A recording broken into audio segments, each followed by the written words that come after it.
Olá pessoas, muito bom estar com cada um de vocês novamente, todos vocês, meus estudantes do terceiro semestre, a terceira etapa aqui do nosso ensino médio. Muito bacana a gente voltar então a conversar sobre nossos assuntos relacionados à ciência e natureza, ou seja, no nosso caso em particular, física. Sou o professor Francisco Rocha e estaremos juntos dentro desse estudo, tá bom? Bom, aula passada eu mencionei para vocês a respeito de fenômenos elétricos. Melhor ainda, eu disse para vocês da onde viriam esses fenômenos de forma geral, né?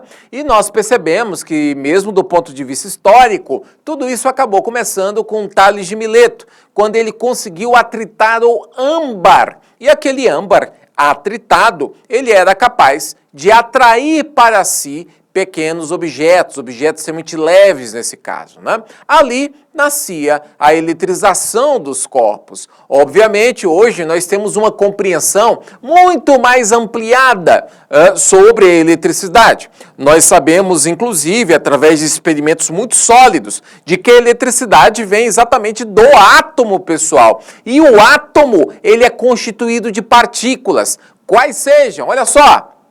A gente pode dizer, e eu queria muito da sua atenção nesse momento, tá? O átomo constituído de partículas, ele tem algumas partículas que são responsáveis pela eletrização e outra que não é. Quais são as partículas responsáveis por eletrizar? Ou seja, por dar essa característica da carga elétrica? O próton e o elétron, tá? O próton com carga positiva e o elétron com carga negativa. O nêutron, que está no núcleo do átomo, ele não tem carga alguma. Ele possui massa nesse caso, não é? Então, apenas o próton e o elétron é que são responsáveis por conferir carga à matéria, tá? Obviamente, uma caneta como essa daqui, ela não possui uma carga elétrica líquida. Ou seja, eu não tomo choque aqui. Exatamente porque o número de prótons e de elétrons na caneta é igual. Então, eu não tenho uma carga apreciável nesse caso. Para que haja carga elétrica, eu preciso ter um desbalanço entre a quantidade de elétrons e a quantidade de prótons. Porque se não for assim, olha aqui no quadro comigo. Se não for desse jeito, se não tiver nenhum balanço, ou seja, se estiver em equilíbrio a quantidade de prótons e de elétrons, a gente diz que o corpo é neutro. A caneta que eu mostrei para vocês é um exemplo de um corpo neutro. Alguém então pode perguntar: professor Francisco, como é que eu faço para poder, então, eletrizar os corpos? A primeira maneira, eu já te mostrei, que é a eletrização por atrito, tá? É a forma mais antiga, mais conhecida de se eletrizar corpos por aí, tá bem? Então, nesse caso, para eletrizar por atrito, basta que eu pegue dois corpos de naturezas diferentes e eu começo, então, a esfregar um corpo no outro, tá? Eles precisam ser de naturezas diferentes.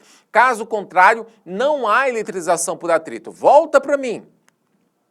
Tenho certeza que você já deve ter, algum momento na sua vida, tomado choque numa porta, de uma maçaneta, na lataria de um carro, principalmente aqui no nosso Goiás de meu Deus, porque lá pelo mês ali de agosto, setembro e por aí vai, começa a secar demais. A gente tem aquela estiagem e começa a ficar bastante calor.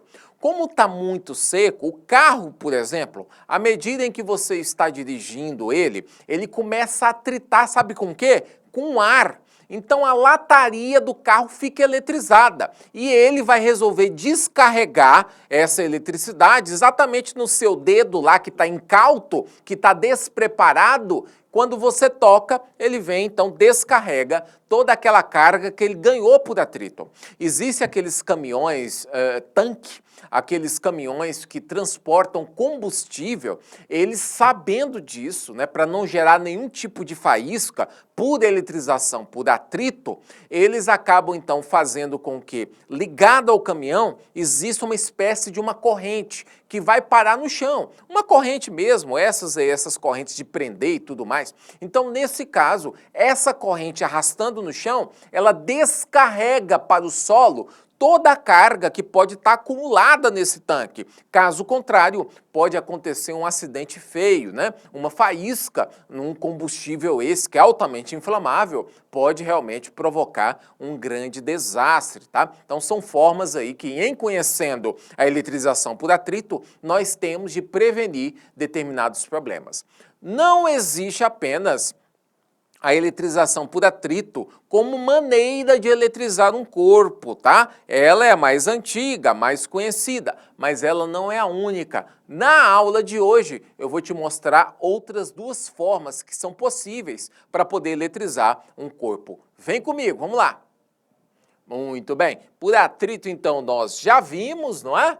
Então, a outra forma que eu queria te mostrar é uma eletrização chamada de contato. Gente, para a eletrização por contato, ela de fato acontecer, eu preciso ter um corpo previamente eletrizado, ou seja, eu tenho um corpo aí que detém já uma certa quantidade de carga. Esse bastão amarelo aí, por exemplo, pode ser um corpo como esse. Digamos que antes eu eletrizei esse corpo por atrito e por conta daquela série triboelétrica, esse corpo aí ficou eletrizado positivamente. Essa bolota azul que está de cá, ela está neutra. Então, nesse momento, o mesmo número de prótons é o número de elétrons dentro dessa esfera neutra. Professor, então como é que eu faço para poder eletrizar um corpo aí por contato? Bom, a ideia aqui é o seguinte, olha só a animação. Daqui a pouco eu te mostro uma animaçãozinha que vai te mostrar, tá? Essas são as características da eletrização por contato. Primeiro, quando o corpo neutro está colocado em contato com um corpo que já está eletrizado, por meio, por exemplo, de um fio condutor, ou então, ao invés de um fio condutor, você simplesmente encosta, tá? Você encosta, eita, meu encosta aqui ficou esquisito, encosta um corpo no outro. Se você for ligar um fio, também funciona, tá? No início, um deles, então, está carregado. No final, os dois corpos vão estar carregados. E olha o detalhe, eles vão estar carregados com a mesma carga, ou seja, o mesmo valor da carga, e também vai estar com o mesmíssimo sinal, tá? Esse negócio dele estar com a mesma carga vai depender de algumas características do corpo. Agora, a questão do sinal é sempre vão estar com o mesmo sinal, tá bom? Então, o que você pode fazer é o seguinte, você pega aquele bastão eletrizado, vai encostando no corpo, olha lá, quando você encosta, o corpo que estava neutro, se for, por exemplo, um condutor, ele passa, então, a pegar, ele transfere, né, elétrons para o corpo aí que está positivamente carregado. Ele transfere elétrons para o positivamente carregado. Ué, professor, mas se ele transfere elétrons, ele está transferindo cargas negativas? É isso. O corpo azul, nesse momento em que houve o toque, houve o contato, é que está transferindo elétrons para o corpo que está positivamente carregado. Aí, cada elétron que está sendo transferido neutraliza, por assim dizer, ou equilibra, do ponto de vista de carga elétrica, o próton que tem ali, tá? Cada um vai, então, neutralizar, ou melhor, ele vai equilibrar com o próton que tem de lá. Volta para mim.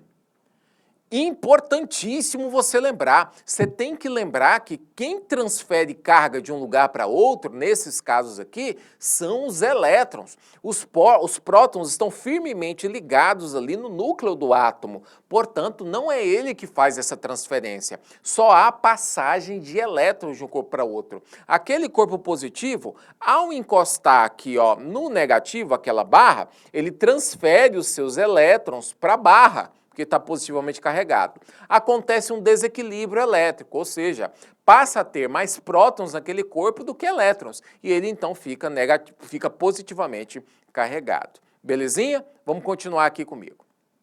Então é isso, é desse jeito aí que acontece. Ou seja, tá? Uma coisa que você vai ter que lembrar é exatamente isso daqui que está embaixo, que tem um apelido bonito.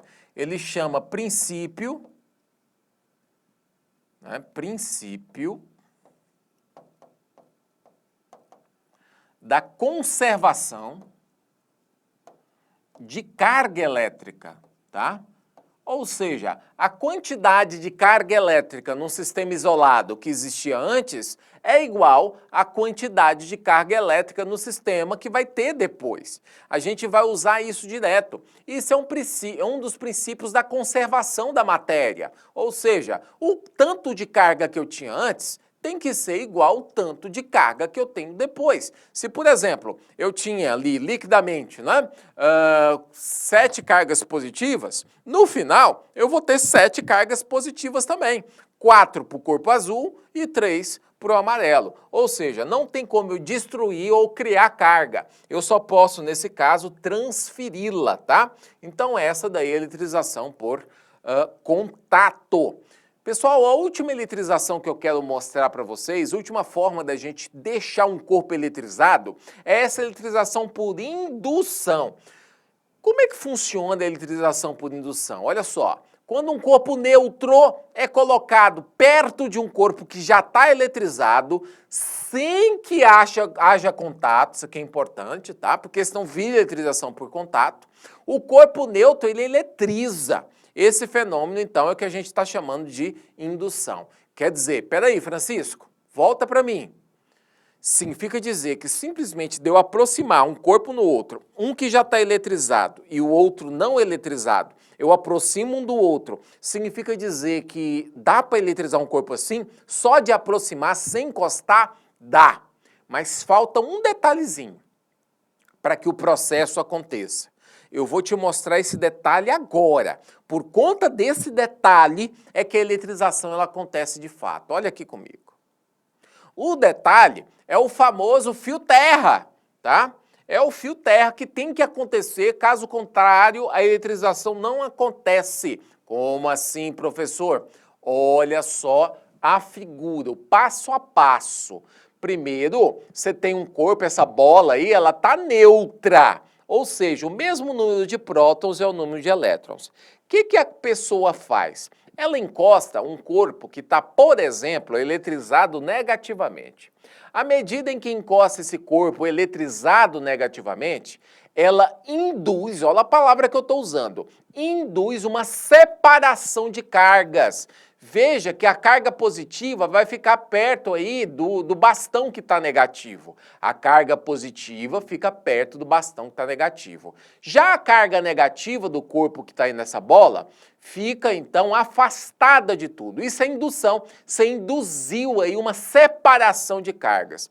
Vem uma outra pessoa e encosta na bola. Quando ela encosta, ela faz descarregar por ela as cargas negativas que são separadas.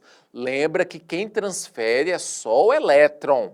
Por isso que quem vai andar ali é só o elétron. O próton ele não anda, tá? Ele não sai do corpo aí nesse caso. Então no que ela encostou é como se tivesse feito uma ligação terra.